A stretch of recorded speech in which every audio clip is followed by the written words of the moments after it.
Jæja, hvað kom efst í hugan þegar minnkuðu munninn? Bara að það var ekki séns að við varum að fara að láta á jafna. Bara lærðum á reynslunni frá því síðasta leik. Var erfitt að verja þessu Stjörnuliði? Var eitthvað sem kom á óvart hana? Nei, raunin ekki. Við svo sem vissum alveg við hverju var að búast og mér fannst það bara ganga ágætlega að verjast í.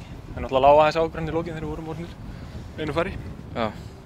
Rauða spjaldið fannst þér það rétt? Þú sást það voða lítið? Já, náttúrulega Nonni er aftasti maður. En mér fannst hann var alveg meðan fannst mér. Þannig að það var alveg hægt að gefa rautt en mér fannst það svona pínu hart. Nú erum við komin í efsta sæti í deildinni. Hvernig er stemmingin við það? Menn eru bara mjög ánægðir með það. Við ætlum bara að reyna að halda okkur sem lengst þar. Nú er algjör krúsaleikur til að halda sig þar. Næstu umferð á móti Keflavík í Keflavík. Já. Það verður bara hörkuleikur. Þeir Keflavík með gott lið og á útivelli og það verður bara hörkuleikur. Við ætlum bara að gera okkur besta til að vinna það. Já, herru, takk.